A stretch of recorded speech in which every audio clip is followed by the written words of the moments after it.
to Jewish synagogues, he single-handedly accounted for 10%. And by the way, incidents is a frame game they played on you. See, they're not hate crimes. They're not crimes. No one's charged. A hate incident just means somebody reported it somewhere. See, that's why they are careful to use the word incident, not crime. So if, for example, I call in the police right now and I say, someone was banging on my wall in my apartment, it's because I'm Jewish and they don't like Jews. That would be recorded as a hate incident. So if anything, it's really just a measure of hysteria and voltage, whereas the actual crime reports might be some semblance of a metric. Of course, they would never tell you they don't want to go by that. The numbers are obviously too accountable. But that's how they start this propaganda piece. A soft radio outflow coming in from the distance. Incidents. Hysteria is at an all-time high. At a record high. A total of 767 incidents were recorded in the first half of this year, a 30% increase on the same period last year. In response, the Home Secretary, Amber Rudd, said Yeah, so then they try to do this like security. They frame it in the context of physical safety and security to start out with, which of course it isn't. Again, as a Jewish person, I would love to see the data on how proportionately Jewish individuals are subjected to physical violence as opposed to any other ethnic group. I suspect that Jews as a group have the lowest assault crime victims rates of any group, especially including Christian, Gentiles, because there are a far greater proportion of Gentiles who live in multicultural neighborhoods, who live in lower income neighborhoods. A far greater percentage of Jews live in sort of secluded areas and private schools and upper echelon. So until you show me the crime data on this, I don't believe that this is just a voltage power play. It's a crock of shit. Until you show me the data, but the onus is on you. Now, I suspect you wouldn't put that here, because I suspect that time and the data are not on your side. Let's check it out. Place in this country, which prides itself on openness, diversity, and tolerance. A suicide bomber has blown up a NATO... By the way, that saying that it prides itself on diversity, tolerance, and openness is just a way to use the Robert Cialdini 6 levers of influence, commitment, and consistency frame, so that you immediately fall into the context of trying to be consistent with the principles of that. It's weird that they don't tout that in Israel, though. I'm only saying that because this is a Jewish affinity network. If this was just a random Jewish guy saying this, I wouldn't bring that up.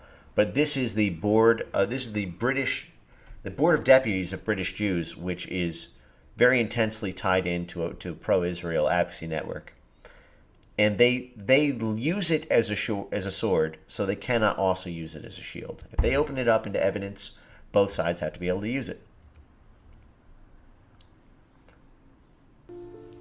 When I was a little kid, I never really worried about things. Well, not important things, but now I'm 15, nearly 16, I'm much more aware of what's going on. My dad talks about the far left and says, times are uncertain. Then I hear things like that on the radio and see things like, anti-Semitic videos. Anti-Semitic videos on YouTube. Now, it will not surprise you to know that the Board of Deputies of British Jews is a critical part of the UK push to criminalize speech, to crack down on social media for any messaging that associates Zionism in a negative light. Of course, they're free to call you Nazis. That's not racist. But if you say that about them, well, that's hate speech. One rule for me, another rule for thee. Every single time. It worries me sometimes, being Jewish here. What if somebody sees I go to a Jewish school and punches me? I mean, I've had racist stuff shouted at me before, on the bus or wherever. Yeah, and most Most of my white friends people have. have too, But sweetie, right? Try spending, a month or two in a majority non-white neighborhood as a white individual, where it has been mainstreamed and fast-tracked and pedestaled this toxic, cancerous doctrine of intersectionality that ascribes white supremacy to basic civil norms like civility, decency, meritocracy, actual equality under the law. You want to play the voltage game, I don't think that's going to work so well unless you can control, in a totalitarian fashion, all means of media information dissemination, which of course is what the Board of Deputies of British Jews seeks to do, including through its partnerships with Jeremy Corbyn, Sadiq Khan, and all the other... Theresa May. I'll get to the Theresa May stuff in a minute here, but let's keep going. no one has ever actually attacked me. What if they did? Mum, off to the park! This is voltage politics. Portraying a little girl, humanized, personalized, threats to her physical safety, even the little details. I'm 15, nearly 16. This is weapons grade stuff. It's the kind of stuff that does very well with donors. But let's keep going here. What if? Imaginary, hypothetical. Now, by the way, and again, I make this as I'm going to talk about white identity for a second here because I find it interesting from an academic perspective, given that so much of my support for Donald Trump has been is so instinctively reframed by SJWs as being a vote for white supremacy. If a white person, I don't need to tell you guys this, but if there were to be a white ad that were to make similar claims about being victims of, what if I was the victim of interracial violence, which statistically white people are some 20-some times more likely to be criminally assaulted by a non-white minority than vice versa, according to FBI statistics dating back decades. But if a white individual or political candidate were to do the same what if message, well, then Jewish groups would be all over their ass because they know that it works. They know it's effective. They know it would get them right in the feels, and it would weaponize with voltage, high intensity voltage, the identity politics aspect of it. It would cause positive identity to coalesce. They would start voting in the same block. And oh Lord, there goes the influence. So, and again, I say all this not to say that they don't do any good. I'm sure that there's some good that the board does. But I have a big problem until especially when it is not.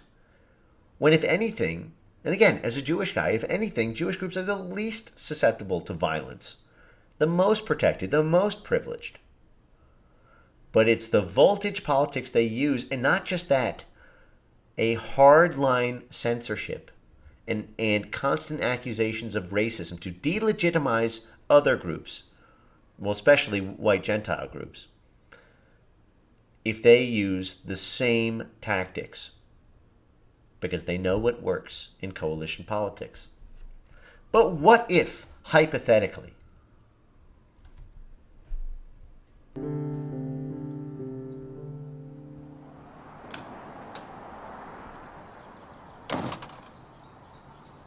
What if it gets worse? My mum says if it does, we might have to think about leaving the country. I think that's leaving taking the it a bit country far, but after enacting the after pressuring Britain to open its doors, overhaul the face of the nation, eliminate meritocracy, turn it into, by population, a far different demographic and ideological makeup, and then leave the country with your wealth when it's gone. I have a big problem with this as a Jew. I consider this to be a form of looting. And I hope other fair-minded, proud American Jews will come with me to condemn this.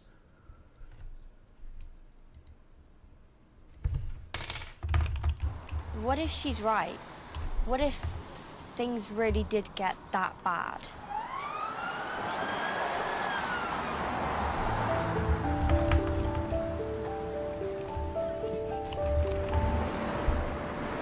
I'm not actually that religious, but what if they changed the laws and we couldn't buy kosher food? Or boys weren't allowed to be circumcised?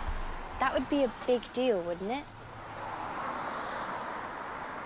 My brother, Josh, he's at university, and I heard him telling Mum and Dad about some students who were trying to stop Israeli products being sold on campus. When he went to the protest, But why would you care unless you had dual loyalty? It's Israel. It's not Britain.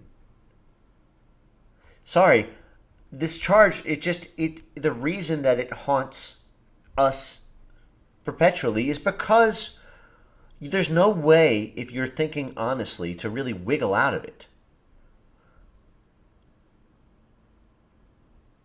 You should not have the right to unilaterally bar people from campus who advocate for a boycott against a foreign nation.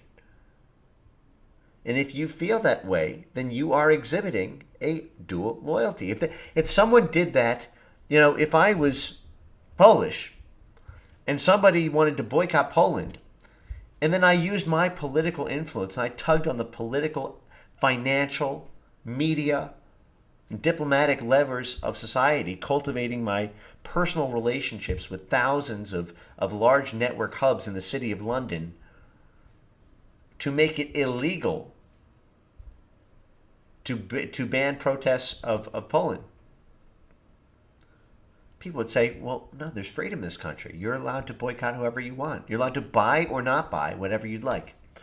But of course, this is the story of racial communism. This is the story of some are more equal. Everyone is equal. Some are more equal than others. Let's keep going. Someone even spat at him. What if nothing's ever done to stop that?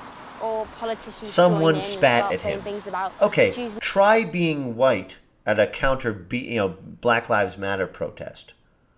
Getting spat on is the nice end of the spectrum. I think you're forgetting how good we have it.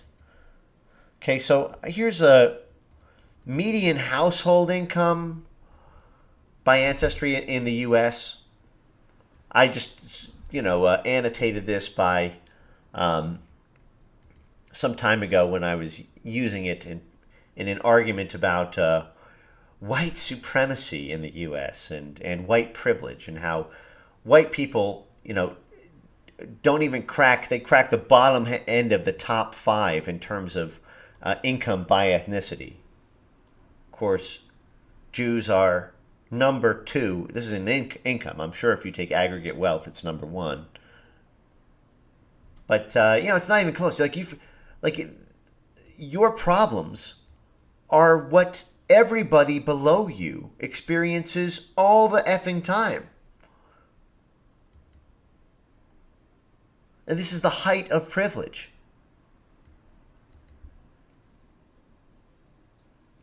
In Israel that aren't true. It's all made me think. There's a lot of people in this country who don't know anything about us or how we live. What if that never changes?